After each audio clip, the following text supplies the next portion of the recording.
Evening, everyone. This is Brian Perron. I want to welcome you to the live feed on exercise framework and how to design a workout so that you are good to go. Um, One of the big things that going on here is I want you to understand what exercise, the way I think of exercise and the way I think you should start thinking of exercise as well.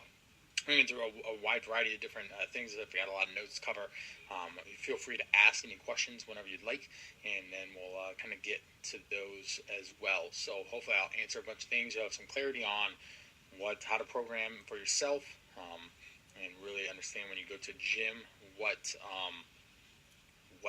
how to work out with the equipment that's available, whether you're at home, whether you're in a gym facility, traveling, or whatever. So a couple different things here.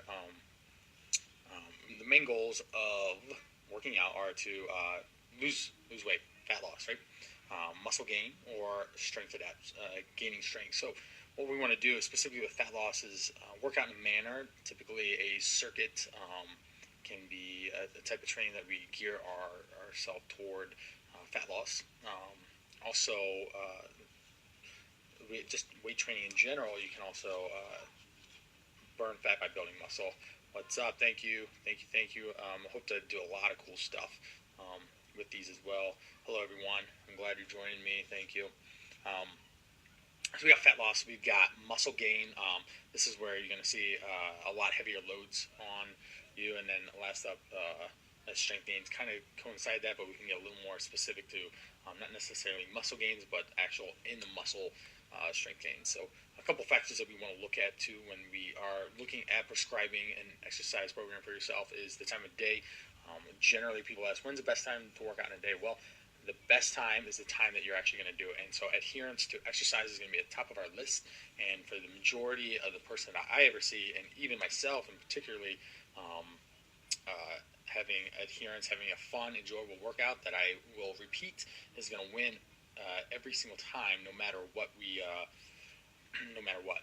Okay, so if the workout's boring or something, then guess what? You're not going to do it. It's not going to sustain. So, so we have the time of day, the facility. So, am I in a gym? Am I in a home? Are you in Brian's barn?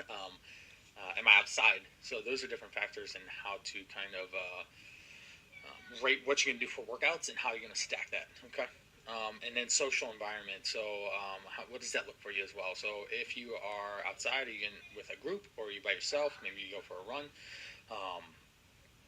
Are we in a facility and we have a social setting like the gym I used to work at was Akron General Wellness Center at Lifestyles.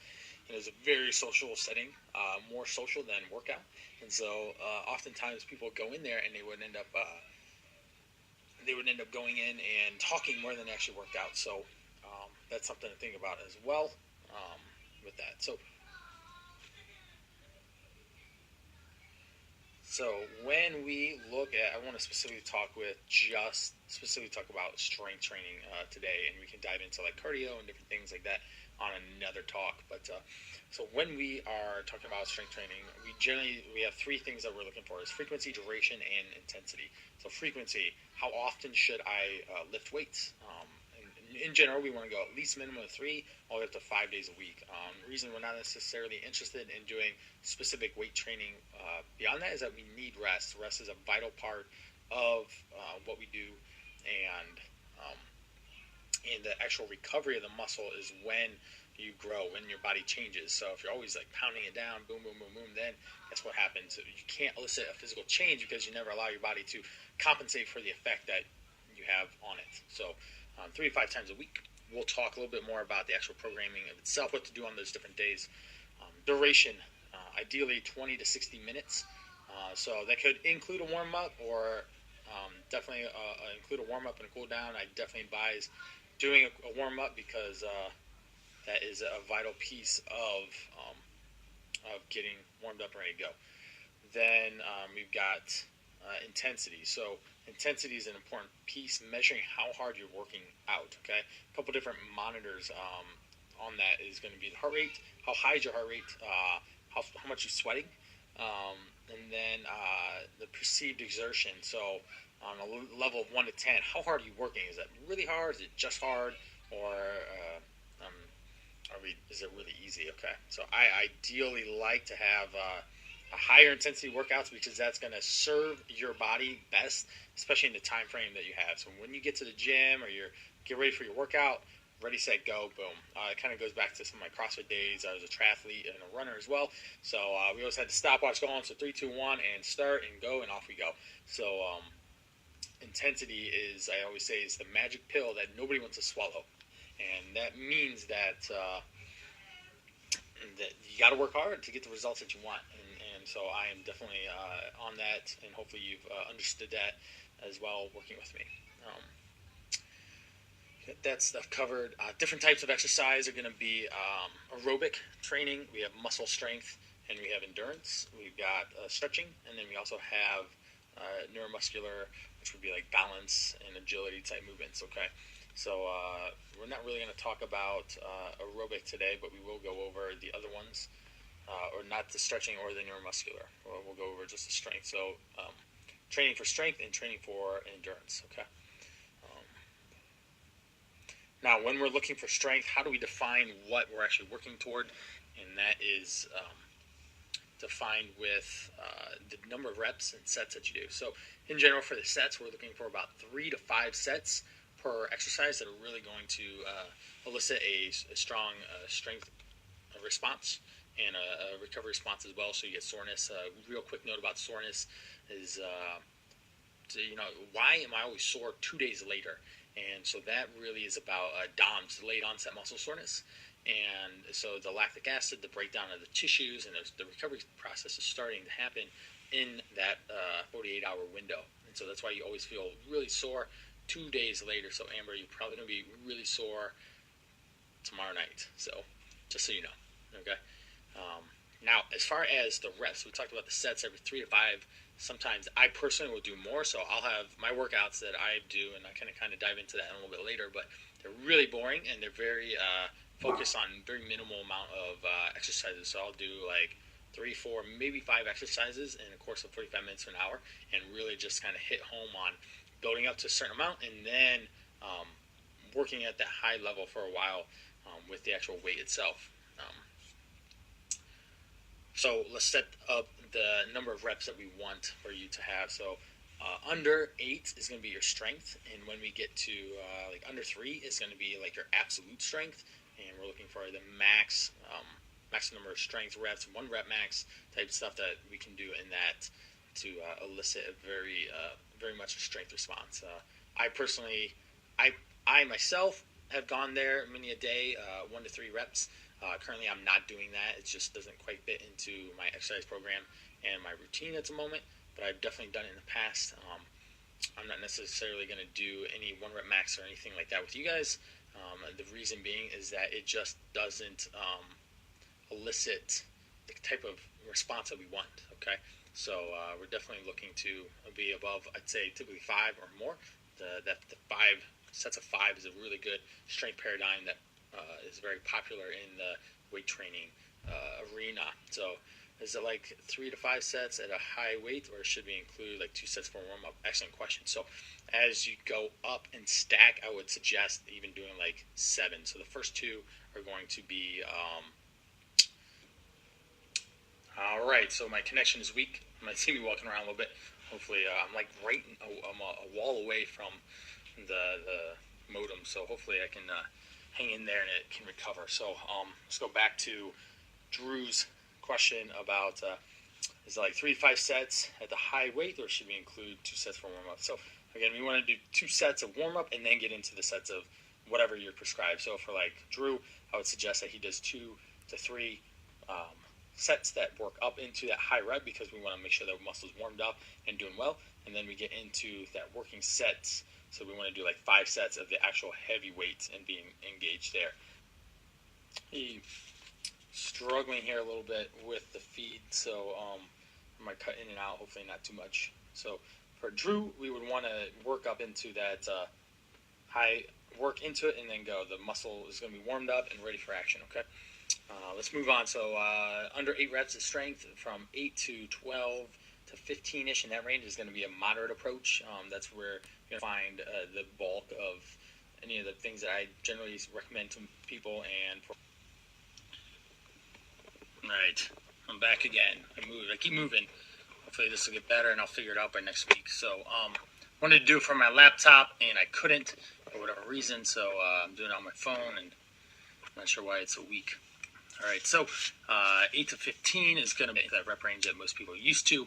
Going above that is going to be an endurance. I don't necessarily see a huge benefit to doing like 20 reps unless you're specifically trying to burn out a muscle. But lifting light weights and high reps isn't necessarily ideal. I personally am a big fan of working in that like 5 zone, really trying to work on building true strength, and the muscle will come. Welcome back. So I personally would prescribe going a little bit heavier. A great example is going to be what do you think is going to produce better results? So doing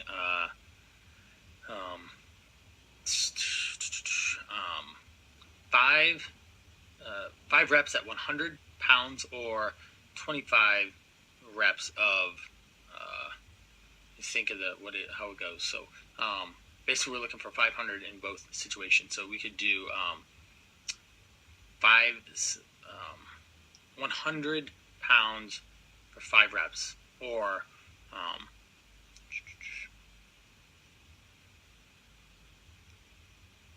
20 reps at 25 pounds. There, I think that's it. Hopefully the math works out right. So which one is going to produce more results? Doing 5 reps at 100 pounds or 20 reps at 25 pounds? And hopefully you can see that lifting heavier is going to produce a significantly different result than lifting a lighter weight a bunch of times. One of the concepts that we'll want to work off of is overload. And so we'll even get into some of the principles of this. And so we have the principle of specificity. So one, that's probably the first thing I think I do with most of my clients is what is the response that we're trying to elicit with the person that we're working with. And when you look at that, you got to really dial into what the goals are. So specificity, is this somebody who wants to have some track athletes, or is it someone who just wants to get stronger so they can have their activities of daily living a lot easier, like just doing things around the house or like playing with kids or whatever like that? So that's kind of what's the specific need that we need to do. So like a bodybuilder wants to build their body up and be presentable on stage, or that's kind of just a thought pattern there. And a power lifter is going to be lifting super heavy and their body's going to look extremely different than a bodybuilder or a runner as well. Reversibility. Now, reversibility, just as we pump up to get stronger, we build muscle, and as we cut back on exercise, then that strength will leave us. It's not necessarily that it'll leave us forever. There's some muscle memory going on, and that will help kind of rebound in its entirety as you get stronger. We have progression. Super, super important to track your exercises and know where you're at so you're not wasting time. So, for example, if I get to the gym and I'm doing, say I'm squatting 100 pounds, and a month later I'm still squatting 100 pounds, then guess what? I'm not progressing. I'm not forcing my body to change. And that's ideally what we want to do, is we want to always provide a progressive overload as we go so that we get stronger. And the other thing with progression is the type of exercises, so we can get harder and harder and harder. So we can go from like a body squat to a back squat to create some progression there.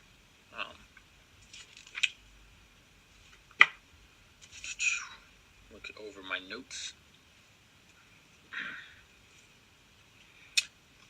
When we're looking to design the actual workout, we always want to start with first the warm-up. Okay, warm-ups are vital to our long-term success, reducing injury and keeping our body moving forward in a strong manner. So we always want to make sure we warm up 5 to 10 minutes for sure.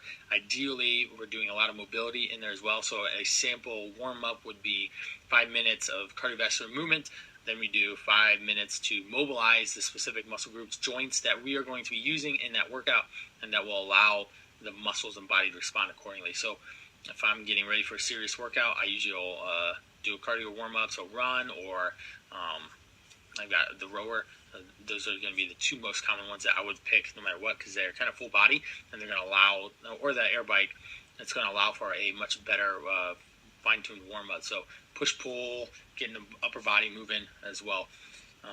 Then the mobility, so I'll be on the ground rolling out like the hips or the quads or to lats, depending on what I am doing that day. So if I'm doing a lot of pull-ups, I'm loosening up this body part there to help elicit a stronger strength, and then also recovery on the flip side. So, and you always want to end your workouts with cool down, obviously.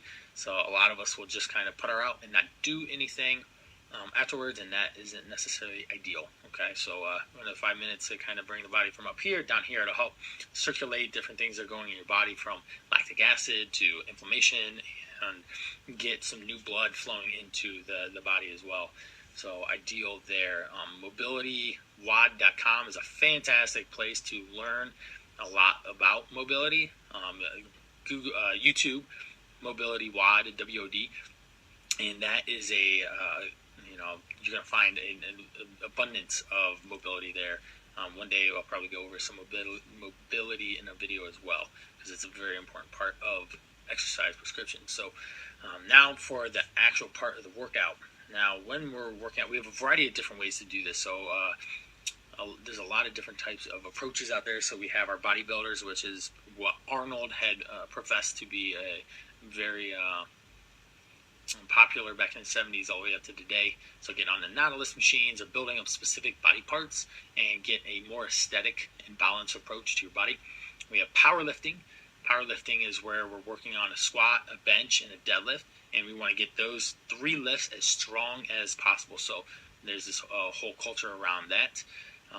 You have like CrossFit, and which kind of blends with circuits, and that's all that CrossFit kind of is. It's another way to do circuits. So the popular workout routines are 2 exercises or 3 exercises. They would call those couplets or triplets, and then you get into other different exercises. So and then we've got kind of going back into that bodybuilding split a little bit, and you can get even into functional movements as well. We've got full body functional movements.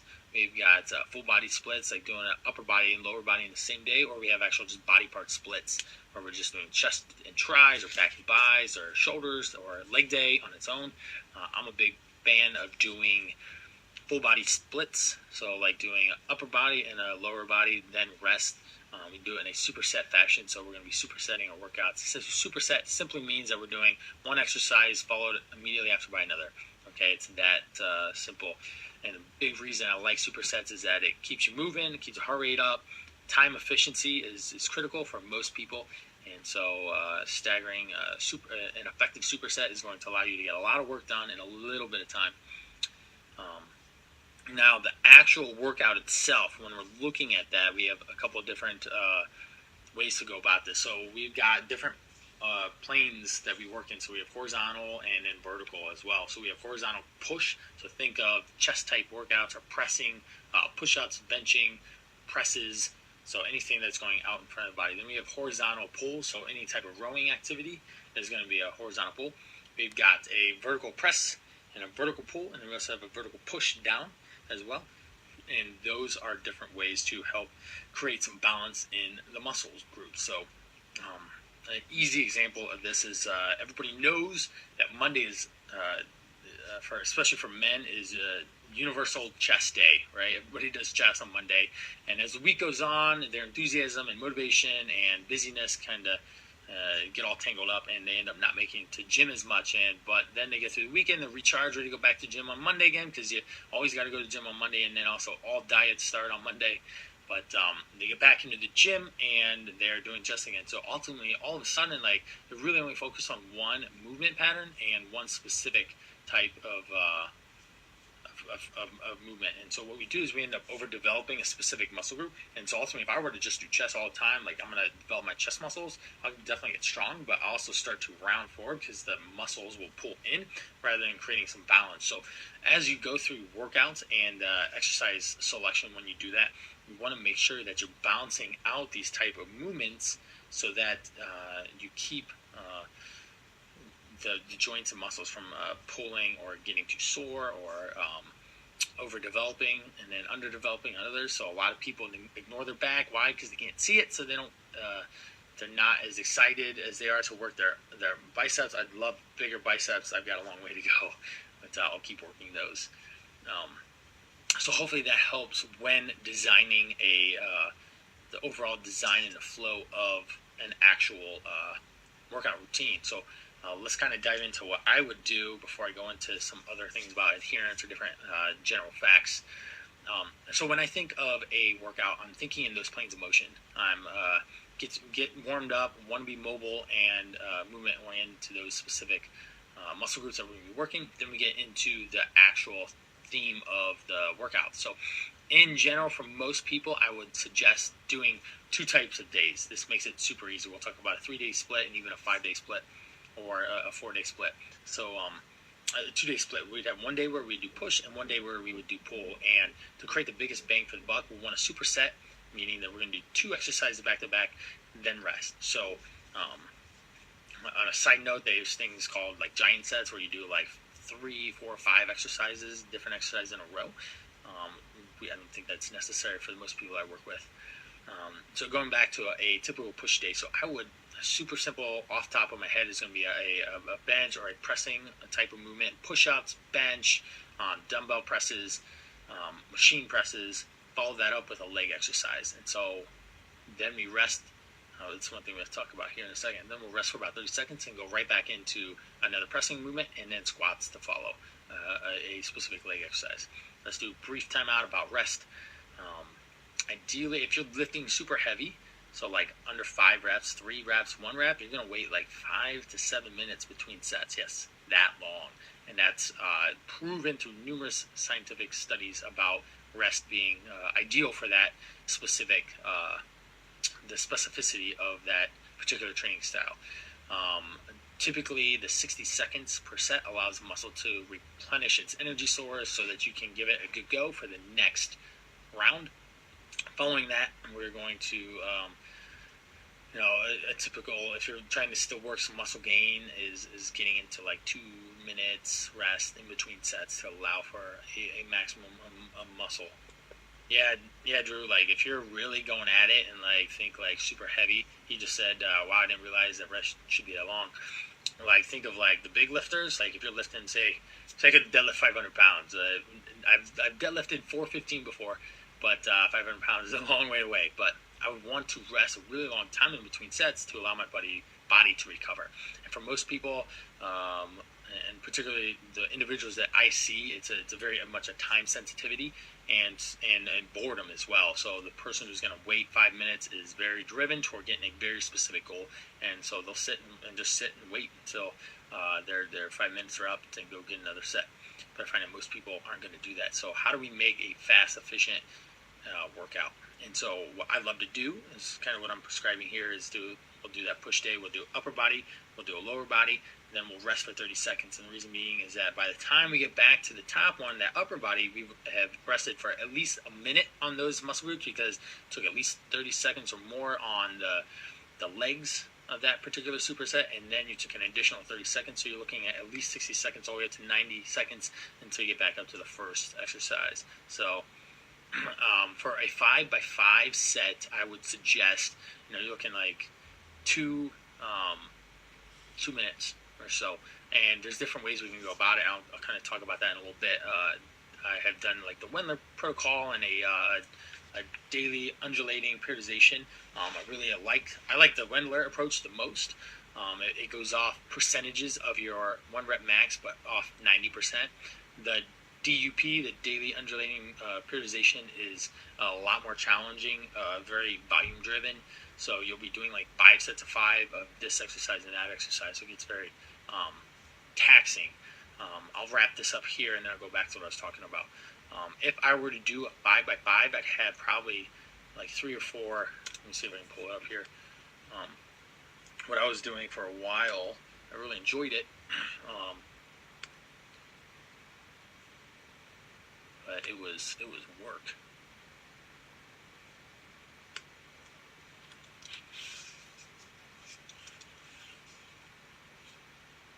There we go. All right, so in a daily undulating periodization, something like this was I had 4-day split, squats, pull-ups, deadlift, bench, and that was pretty much what I did all week, except for those were 3 days of those 4 exercises, so the big muscle powerlifting type approach, and then the 4th day was some military presses, and then it talked about doing some auxiliary stuff, things that you didn't do in the other day. So you hit a little bit of the smaller muscle groups, then to continue that balance. So I would do. I supersetted the 5 sets of 5. They had other different rep schemes to focus on pure strength, endurance, and like a absolute 1 rep max type approach. So I would do like squats and pull-ups, and then I'd do deadlift and bench. And I would alternate between those pairs of supersets. It'd take like 45 minutes to actually do and get through. So it'd be like squats, pull-ups, break until I got back to squats, and then repeat that. So I really learned about time efficiency that way. And going from there, and my CrossFit days was definitely time efficiency, because there's a race against the clock and a race to get the work done. So I think I digressed quite a bit from where it originally was. So we'll get back into a classic 2-day split. So to repeat that, we're going to look at doing a push, a pull day.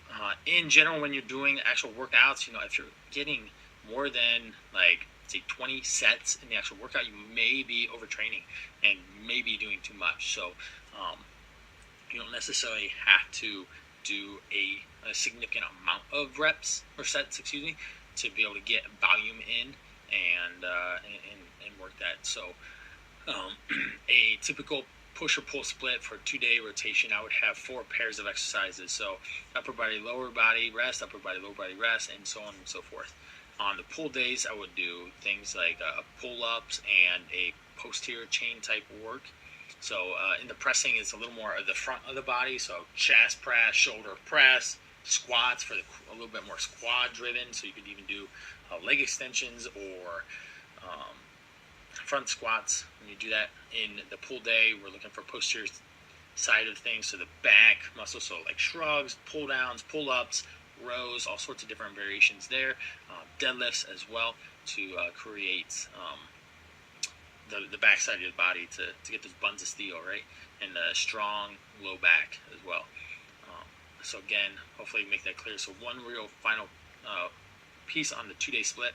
As we warm up, we get into 4 cycles of supersets that will allow you to do push for 1 day, then the next alternate day that you work out again is pull, and we can flip back and forth. You do a 3-day split, we can do a chest-dominated day, a back-dominated day, and a shoulder-dominated day with some legs in a mix. So legs on like maybe the chest and the every other day that you work out, you just add legs into that mix. If we did a 4-day split, you do chest tries, back bis, shoulders and delts, and legs. Okay. And then if you were to do a 5-day split, I'd throw a circuit in there or something on that 5th day of weight training. So there is a couple different things there. We'll get a little bit more and then we'll start wrapping it up. So adherence. Adherence is probably the biggest piece of the pie. If you're not going to adhere to the workout, then it's not going to happen. So I think that's one of the things that I like to. Hopefully, I match up the type of workout with the client very well to create variety, to create enjoyment, and that you're going to do it. You're going to have success with it as well. So adherence is king and best part to really create success there. So the next part is going to be other ways to create adherence. One is competition between yourself or others, a friend, an event. So I'm a big competitive person, and I love to kind of get into that environment. So competition is definitely one way that I will stay engaged in exercise. It's one of the reasons I love CrossFit. You always race against the clock. It was first, a race against yourself, and then 2, you're always trying to beat other people in the class. It was a lot of fun. Hiring a coach, right? So that'll definitely make you adhere to the exercise as best you can. Track and monitor. So write down your workouts, write down and monitor your progress. You always want to try and get a little bit stronger each and every single time that you step in. Writing down your goals and sharing them. So writing them down, the more that you write them down and see them and believe them, then the chances are they're going to get done. As far as sharing your goals, you want to share them with people who are going to be responsive and supportive with that and actually encourage you, okay? Having a place, so having a spot where you go to, say if I were to run, like I'd always go to a park, or I'd go to a gym to work out, or I'd go in my basement to do something. So having an actual real spot and create consistent behavior around around that. Having fun is obviously a way. The first rule of exercise is that it must be fun, because then you'll do it. So that's one of my first rules, is what is the person actually going to do, and how can I get them to commit to doing that. First few exercise routines, for a few times getting in the gym, make sure you're doing enough.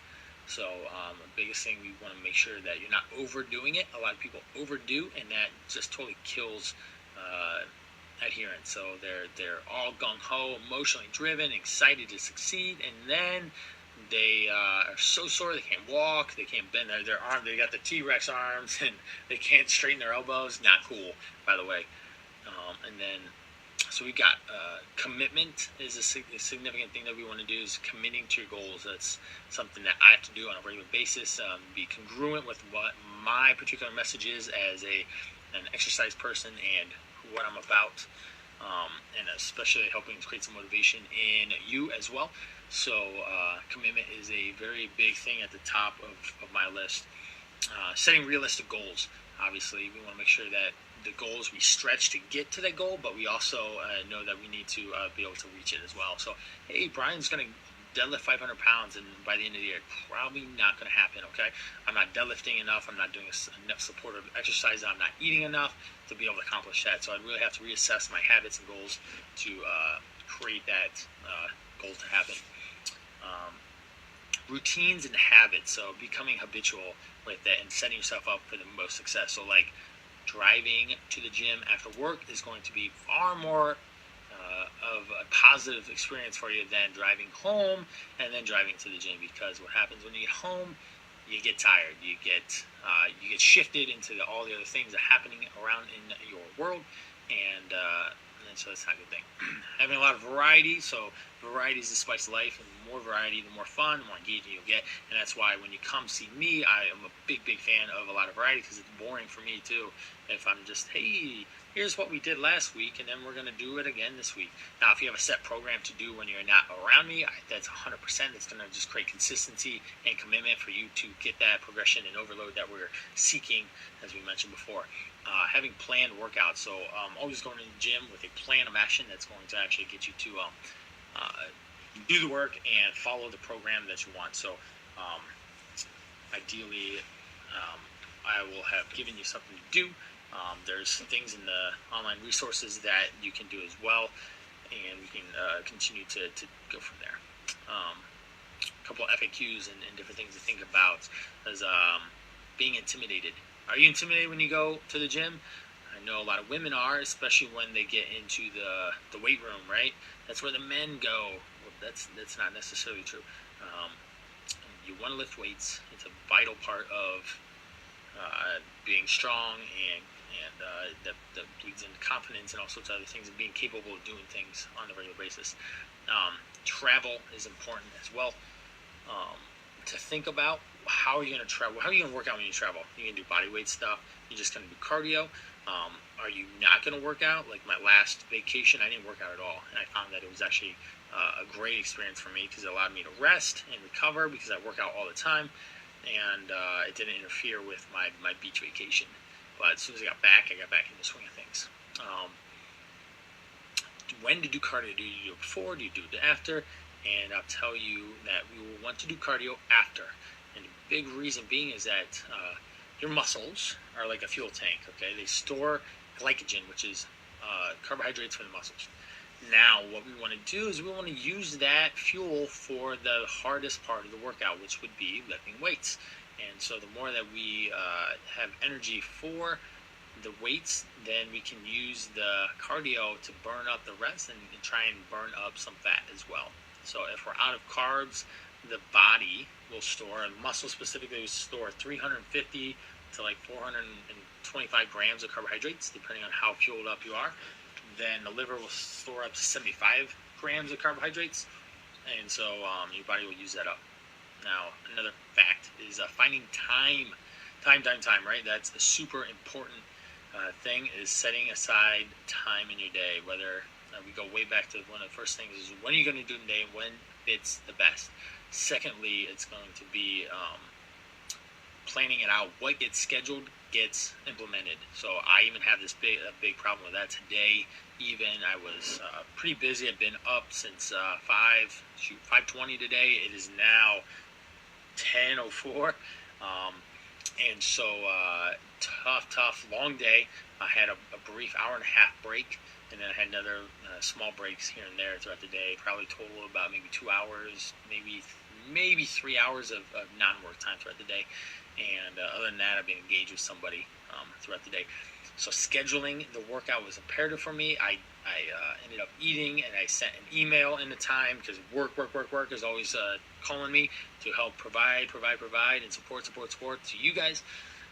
So I sent an email out, and then I did get a mini workout, not necessarily as much as I would have done if I would have had the full, complete time and focus to get there.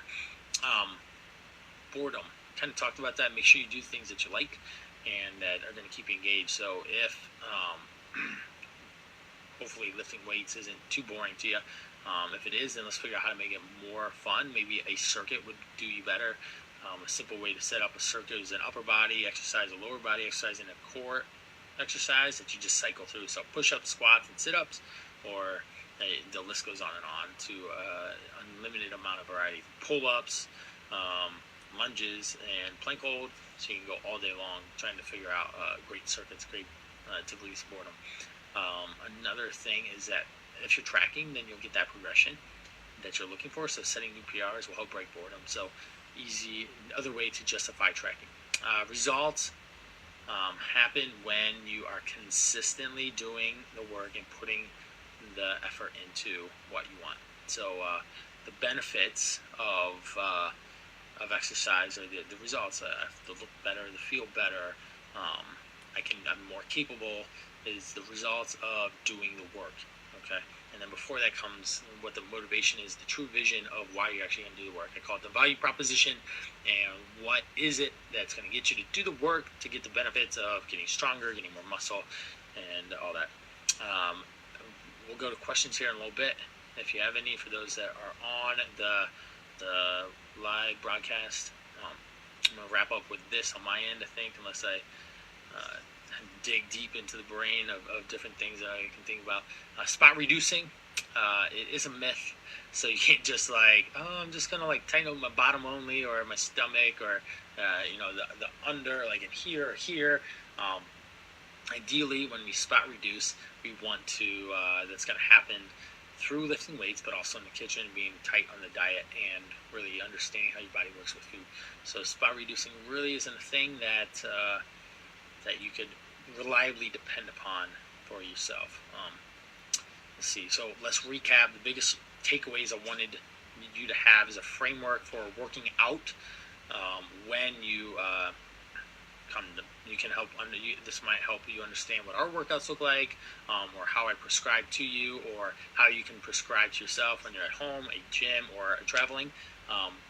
And so we have, again, going back, we have horizontal and vertical movement patterns from pushing and pulling, and pushing down, and then we have legs. And so the ideal type of workout for most people that I believe will do really, really well is going to be like a 2-day split.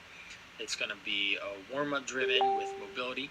We're going to get into an A1, A2 situation, so A1 being chest press, A2 being back squats. And we would repeat that 3 to 4, even up to 5 times, depending on your specific goals, the time allotted for the workout, because you do 5 sets of each pairing is going to cost a lot of time. That could be upwards of an hour workout with all that stuff. So that's something to think about too when you're prescribing how many sets you need to do. Then you go on to a second pair, a third pair, and even up to a fourth pair, and you're working a variety of different types of movements. So if I were to do a push, I'd do chest press and squats. I'd do benching, and if I was at the gym, I'd do leg extensions. If I was doing